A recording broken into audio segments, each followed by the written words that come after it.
Good evening, everyone, and welcome to today's session with Creative First. We've got two luminaries here.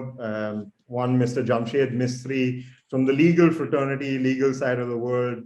A man who's, I guess, always behind the camera, but today in front of it. And on the other side, we have Mr. Mark Bennington, a man who's both in front of and behind the camera, depending on what medium you're viewing his work on. And I'd like to take this opportunity to introduce myself. I'm Rafael Pereira. I'm the managing partner here at Tinnuts. Mark, if you could introduce yourself and speak about your work, both as an above-the-line talent as an actor, as well as tell us a bit more about your photography work. Sure. Mark Bennington here from the United States, from California originally. And I got into acting in my early 20s, went to school in New York, studied there in a graduate program and started working in theater, did quite a bit of theater for about 10 years, and then eventually migrated to Los Angeles and worked in television and film there, mostly TV, while I also continued doing theater. And so it was about a 10-year journey, that first part of my career as an actor, where I was, I was mostly theater and TV. And then, and that's where I know about a little bit about, union stuff and SAG and AFTRA and even equity, the union for theater actors in the States.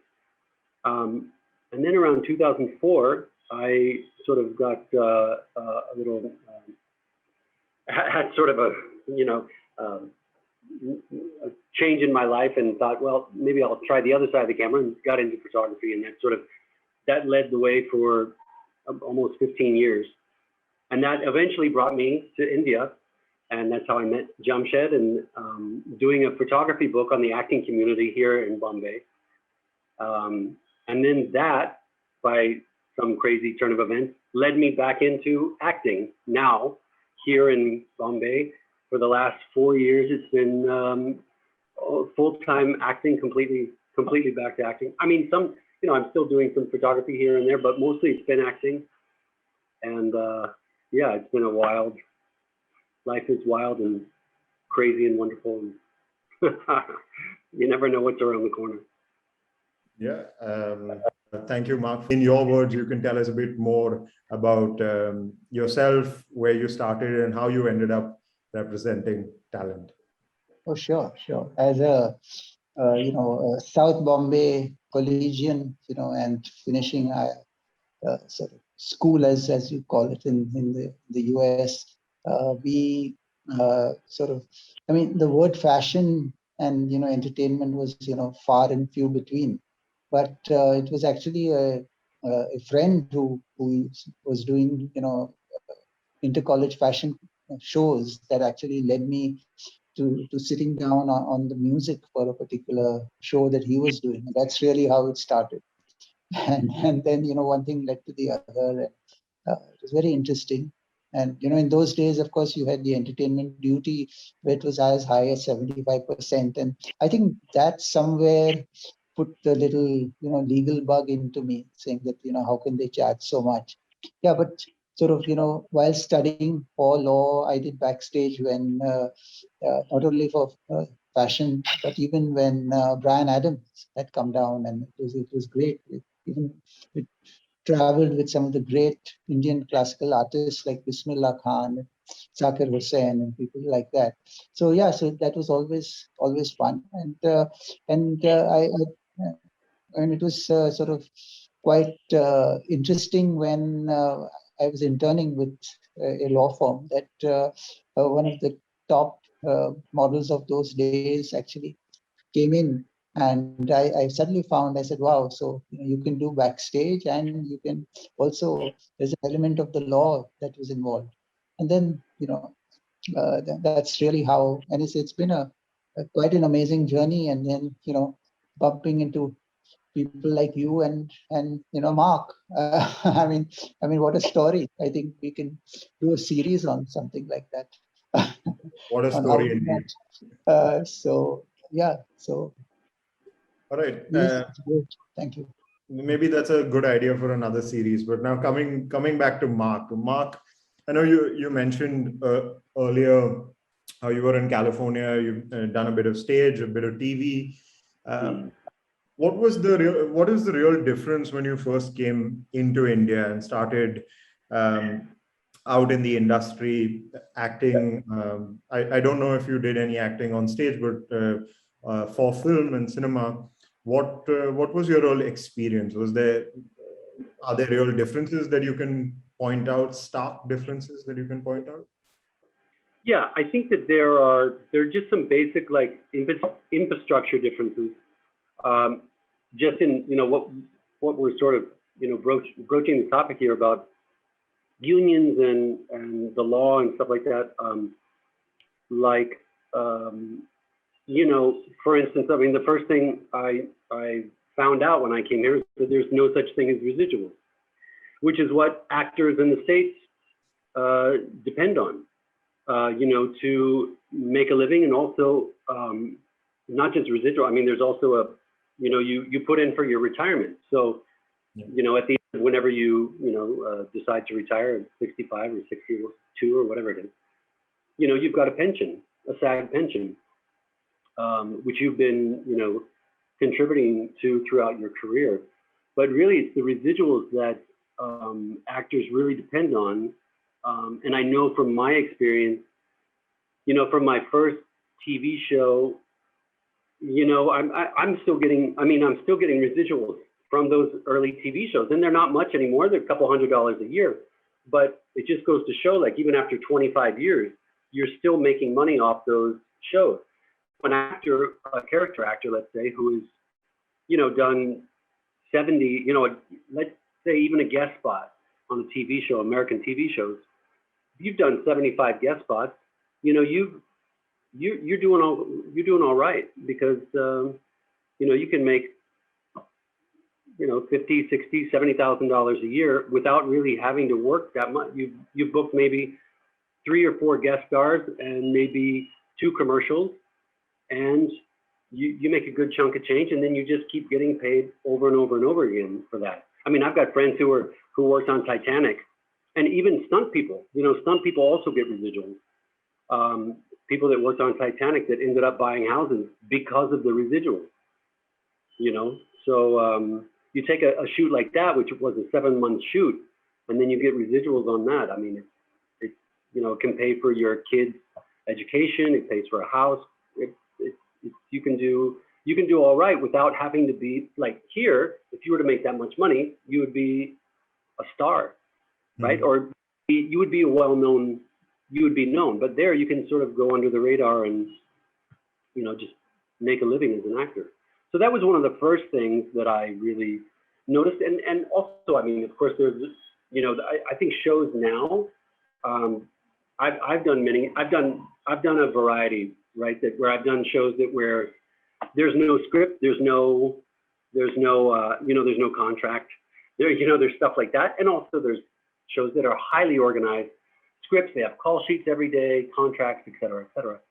So there, you really have the gamut here, but in the States, it's super organized, super efficient, and maybe even too much so, but at least it's there in place. And even for the theater is very different there than it is here. There you do a show for, you rehearse it for 4 weeks and you do it in the same theater for 2 months, 8 shows a week.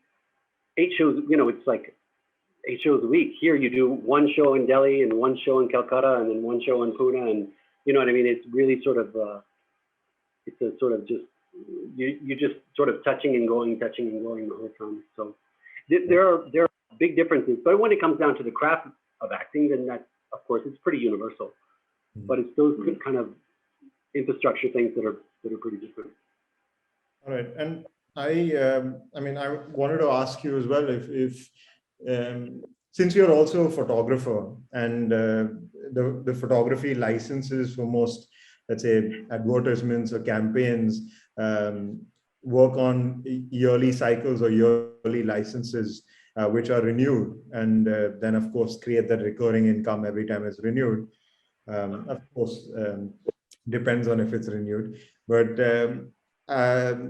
is there do you feel this whole system of residuals can be adapted and can form a part of the industry in India? And could both actors as well as producers see some benefits out of it? Well, I think that producers are already getting the benefit. I think if there were a major overhaul with the union here, that would all have to. It's such a big overhaul. It certainly can be done as it was done in the States, but it really would be a major overhaul to see that the actors get some of that benefit. And even in stuff like, even let's say if they use if I'm doing a project, let's see, season 1, I'm one of the primary cast, but in season 2, I've been killed off at the end of season 1, but in season 2, they refer back to my image, or they use some scenes as a flashback from season 1. I don't see any of that. But if there were a union in place that could implement these rules, and if they're not followed, penalize producers, then that would just something as little as that would make a difference for an actor, because then you're making residuals. But to your question about photography, you can apply the same thing for photography in many different ways. But anyway, I don't want to take up all the time talking to you. Unions is a great segue to bring in Jamshed on the landscape in India. Jamshed, if you could shed some light on unions, guilds, associations, what are the ones that exist in India that actors and creative talent can become members of, and would you advise talent to become members of such body? So I think each craft now, and then, it's really sort of gone quite deep. I mean, including those for sort of, the fashion designers and, the costume designers, sorry, even all of them. Of course, you also have, those who are doing the dangerous part, even they have their little guilds and unions. But I think on the larger front, you have several. So I think earlier, of course, there was a federation, and now because the law says you can't have a monopoly, so each union is sort of separate. And yes, I mean, why is it important? Because you need a card, to.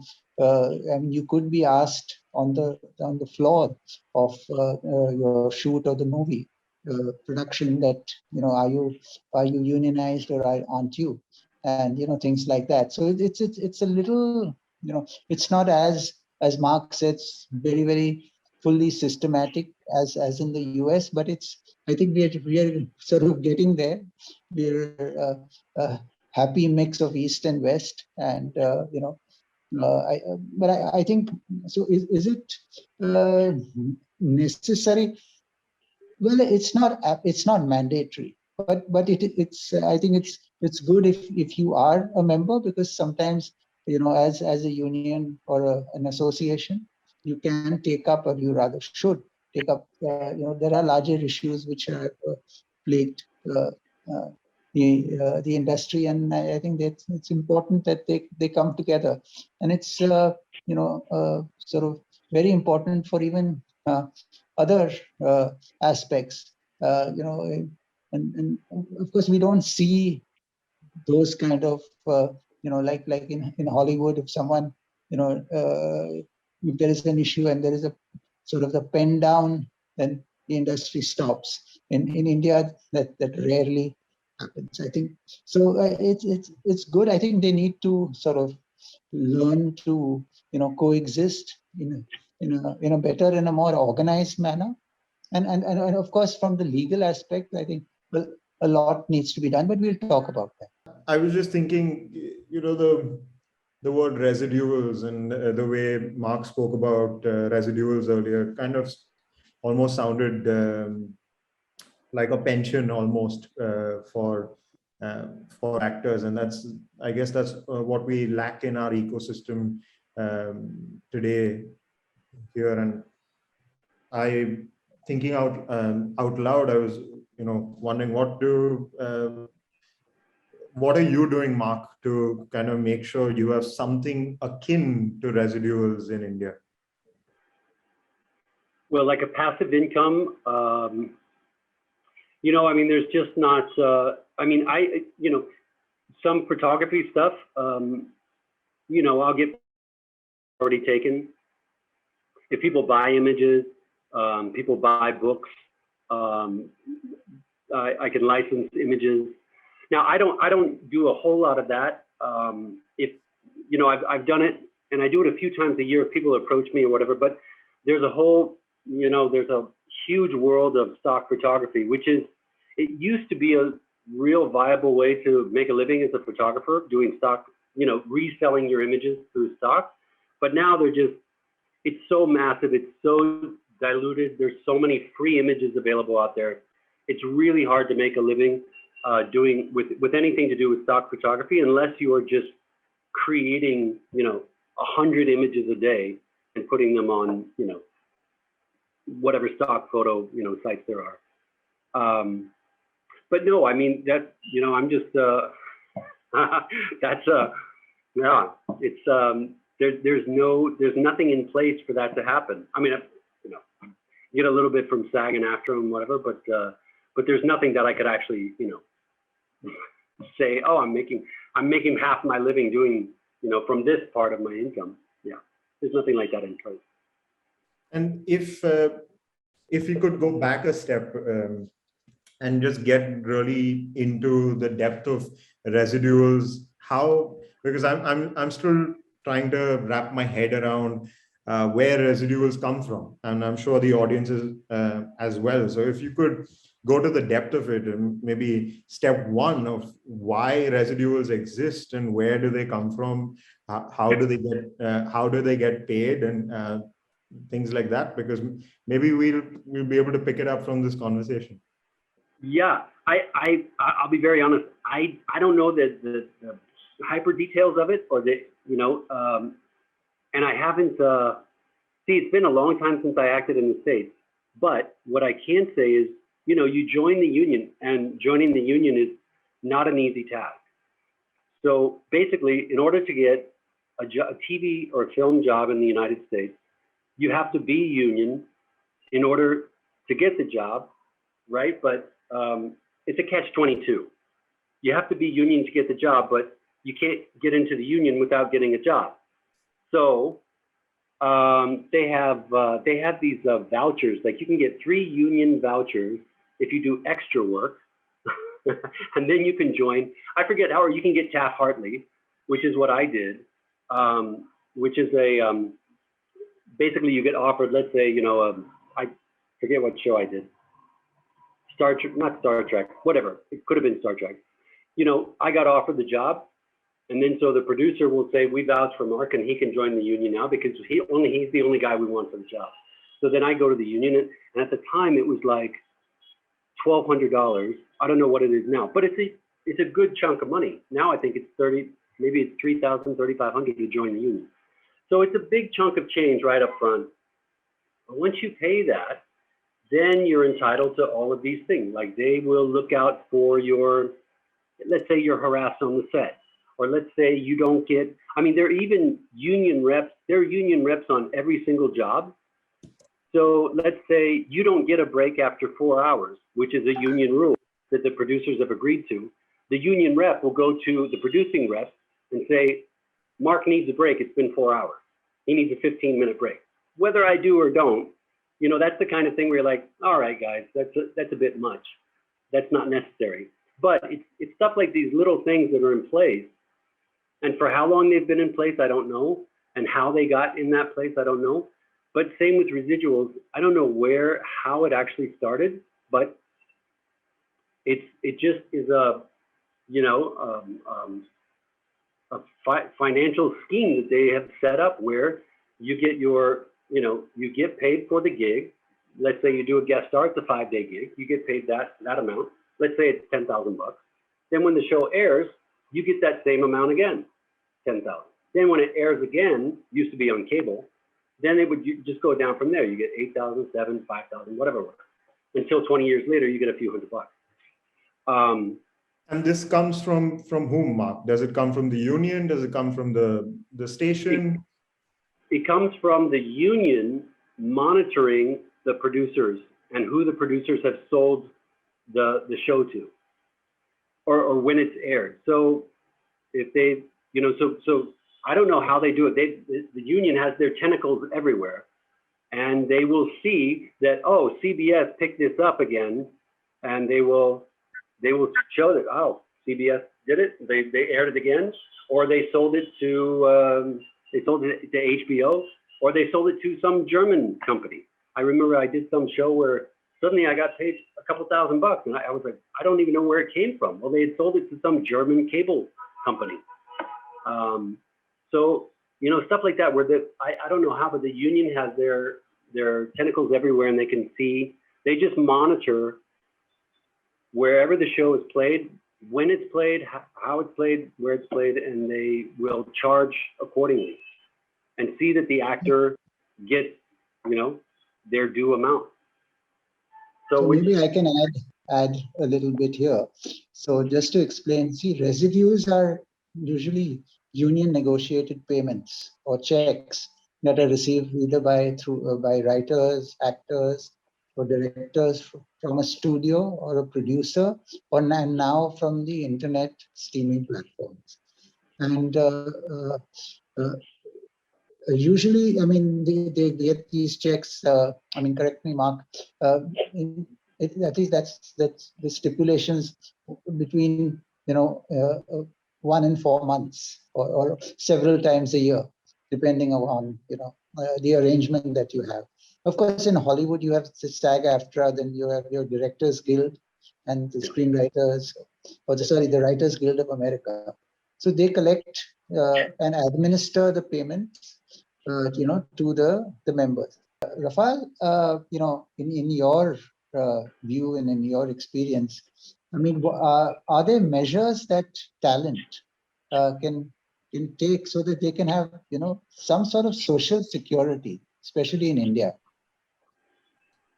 Yeah, I think that's a really important question, and the government has addressed it partially, as you know, Jamshed. The labor codes, the labor laws have now been put into a code, and under that code, audiovisual workers from the film industry, now the code is applicable. Soon, the central government will notify certain changes in ESICs and PFs, and so employee state insurance and provident funds, so that they can be applicable. Who will have to make the contribution, and how that will differ for the film industry, and how that will differ for above the line talent and below the line talent, we don't know yet, but at least there is talk, so we're moving in the right direction. But be that as it may, and while we're moving there, what I would suggest is number one, don't essentially blow up your entire paycheck, which comes once upfront. Make the same investments in that you would into things like the NPS, which is the National Pension Scheme, which you can do as an individual. It's also tax deductible. Things like that, and it's never too early to start something like that. Most people believe that you wait till you're in your 40s or something to start contributing to your pension, but you should do it way earlier. That way, it forms a nice corpus, and you can decide how active you want to be in determining how that corpus is used or invested, and so that you get a good amount of pension, or our version of residuals here. The other things I would say is insurance, and make sure your insurance covers fatalities that you could have on set. Also, make sure now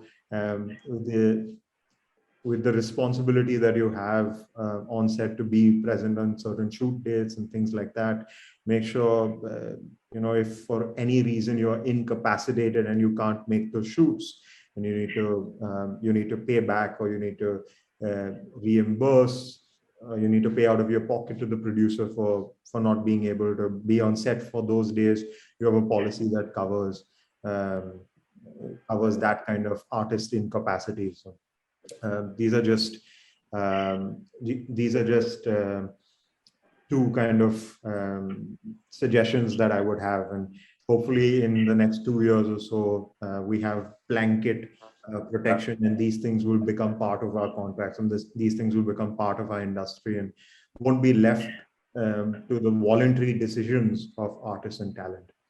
Mark, I'd like to ask you, since you are a professional photographer, what strategy have you adopted to protect your copyright? And then has that strategy changed from when you're licensing your photographs in America versus when you're licensing them out here in Asia and India? And how do you really monetize your photography? Well, to be honest, I mean, I don't feel like I have that much, other than when people contact me and they say, can we use your image for this thing? And I'll say, yeah, but it's not free, etc. And then there's all the paperwork that goes along with that. But I'm not associated with any stock agencies. And in terms of copyright, I mean, I've had there've been very few times. I remember I had done some portraits of this kid, and I'm trying to, this is years ago, but the kid's mother was saying, this was probably a 10-year-old boy. I'd done these portraits, and then he was doing a Colgate ad, a Colgate commercial. And they said, oh, that they wanted to use one of my headshots for the Colgate, for their poster. And then I immediately got on them and I called, and they were gonna use it without, not only asking my permission, but paying me for it. So then that came to an end because, yeah, I mean, as a photographer, the second you click the image, you have the copyright, and you can win in court for that across the board. So, but I've never had a real, other than that one time, I've never had a circumstance that was, got out of hand or anything like that. I've had people use I photographed a lot of authors, and I've had some people use images on book covers without paying for it. That has to go through, usually the publisher has to contact me, and they know this, but they've done it sometimes without doing it, where they have to contact me and they have to pay for the right to use that image. Sometimes they think, oh, well, this person paid for the image. I said, no, they paid for the session. They didn't pay to use the image. So stuff like that. But I've never had anything that was, a crazy story. All right. And since you mentioned licensing and you referenced, I mean, there was a hint of licensing in there. Jamshed, I wanted to ask you, what are your views on extended collective licensing? Because, and just like, Mark alluded to having stock agents or websites where you can go out and license your images that go and become a big pool. But when you were explaining residuals also, you mentioned about the unions and guilds who have these far-reaching tentacles and they're able to distribute million-plus checks around the world. So what are your views on extended collective licensing systems here in India? And where are we at in terms of extended collective licensing systems in India? How much room is there for us to grow and things like that?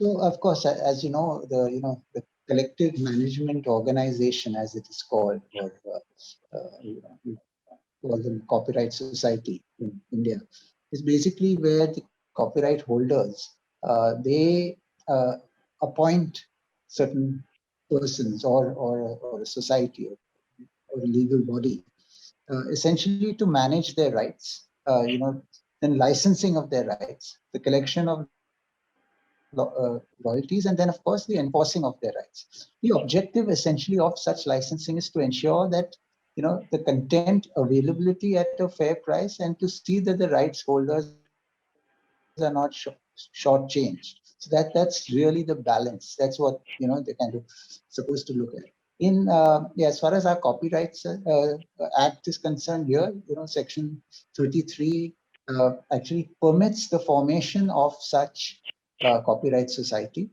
But what it also says is that it can be just one per class of work, and that's really very, very important. So and yes, we've had especially in the music industry, very successful formation of these collective licensing agencies, and they've done well. Abroad, I think they've done far better, but I think we have lot to catch up on. And I mean, this is an internationally proven concept. It's just a matter of proper implementation, and I think that's what it is. I think this is all a part of how as your industry sort of grows and becomes more professional. Yes, so internationally the concept of copyright society is very well entrenched.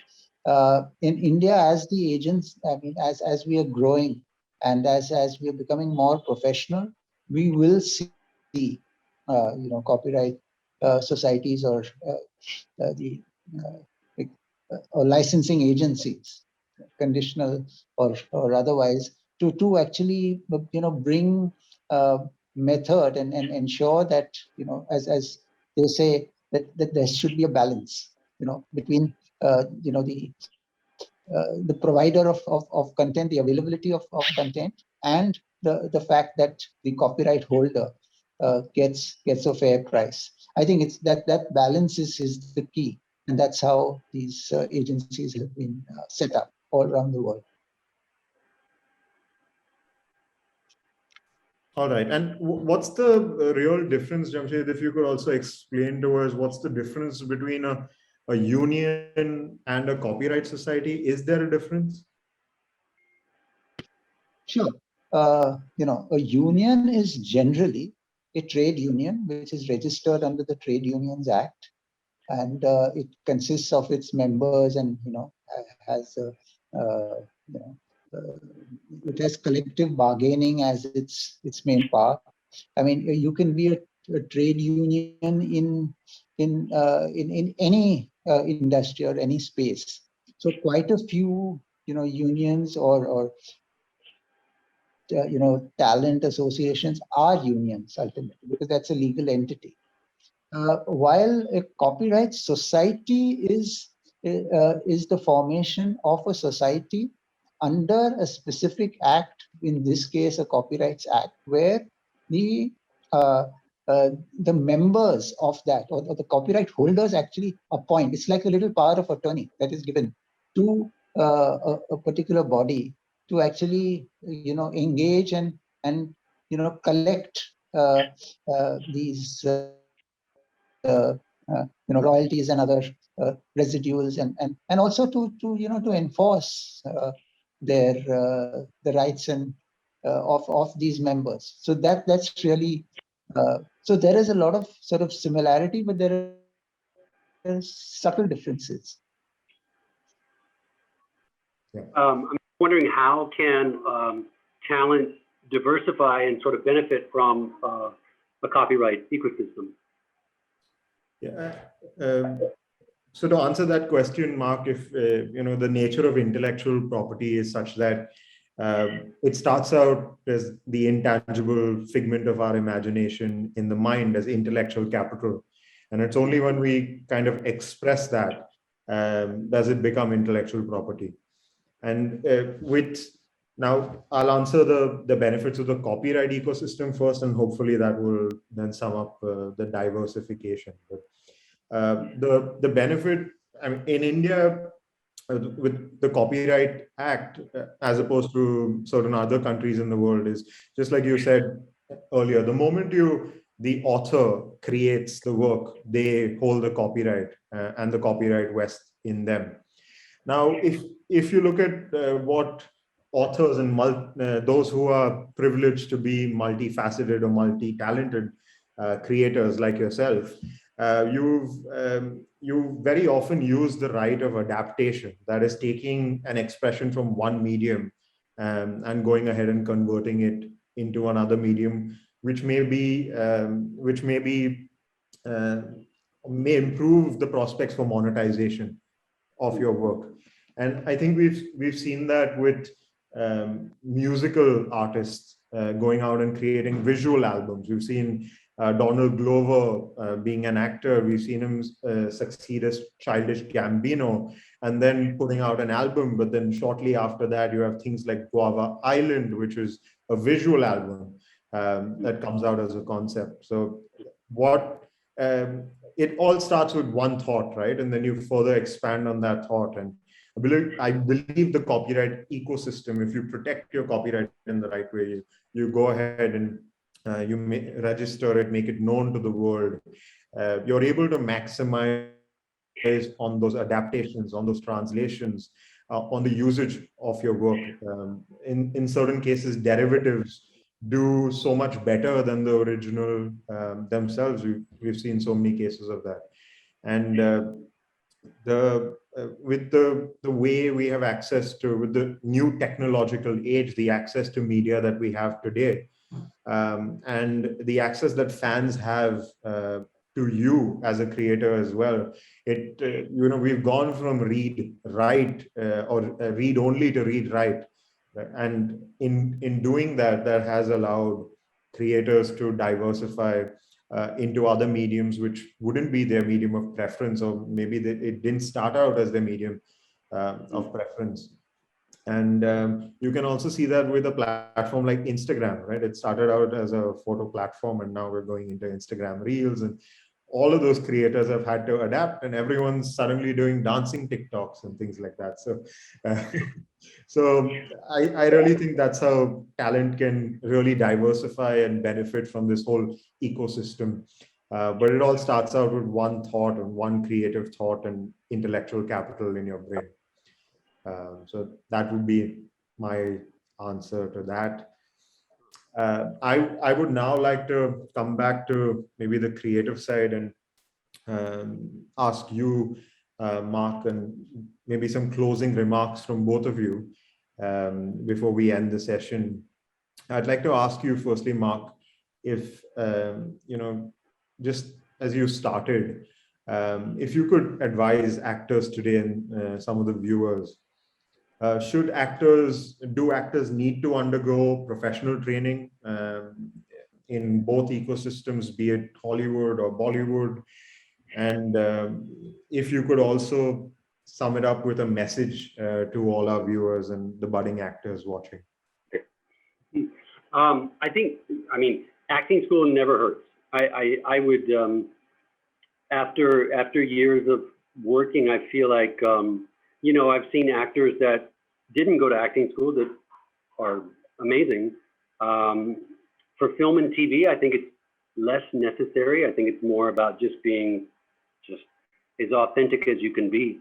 I think for theater, certainly you should go to acting school. I mean, it's just because you're, especially like the sort of system I talked about from the States where you're having to do 8 shows a week, to be able to create that, illusion of the first time again and again and again and again and again.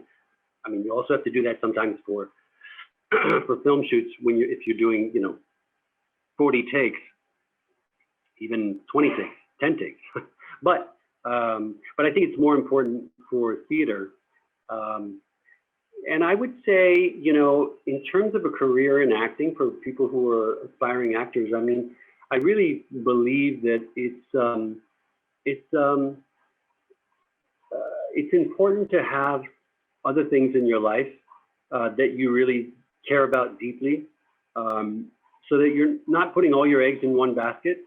And I say that really from experience, because I feel like when I was an actor in the US, for years, all my eggs were in one basket. So when you're going into you know, even a callback or a producer session, there's just a little bit more weight, because you know, it's like, it's not that your life depends on it, but a big portion of your life depends on whether or not you get that job. If you have other things in your life that you really love and care about, there's not going to be all that pressure.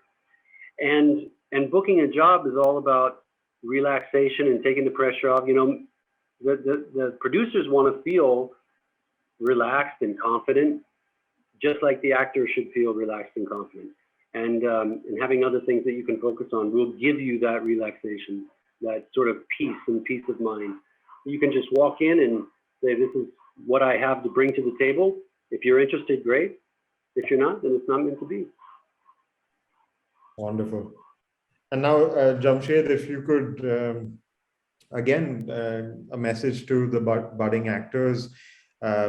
What should budding actors do to protect themselves? How should they have a lawyer? What should they do to be more professional in the industry and protect their performers' rights and their copyright and things like that? Sure. I think the important aspect is, I mean, just as a lawyer, it is your business, if you are giving advice in the media and entertainment industry, to know, you know, for example, what a Jimmy Jib is. I mean, you know, similarly, I think it's very important today that they should have, you know, some, you know, basic awareness on about laws, and especially, you know, about, you know, their IP, because that's the whole their entire sort of careers depend upon that, because that's really what they have created, and then, you know, they've created people. So yes, I mean, of course, if it is possible, do, you know, get in touch with you know, duly trained, properly trained entertainment lawyer. And this is a you know, an industry which is very sort of, you know, even in the legal side, pretty sort of uniform worldwide. So you do, you know, the Contract Act and IP laws, etc. I mean, it's one of those sort of uniform standard industry clauses that you find across the globe, with, of course, you know, your cultural and other changes. But by and large, it's good, and I think. But the important aspect is awareness. So be very aware. The law sometimes keeps changing, so you must know, you know, what is happening. And yeah, I mean, either you contact your association or you know, somebody else, and you know, take it ahead and have a good career. That's important. Right. Well, thank you for that, Jamshed. And at this point, I'd just like to thank you both for this intriguing conversation. And to Creative First for hosting such a session.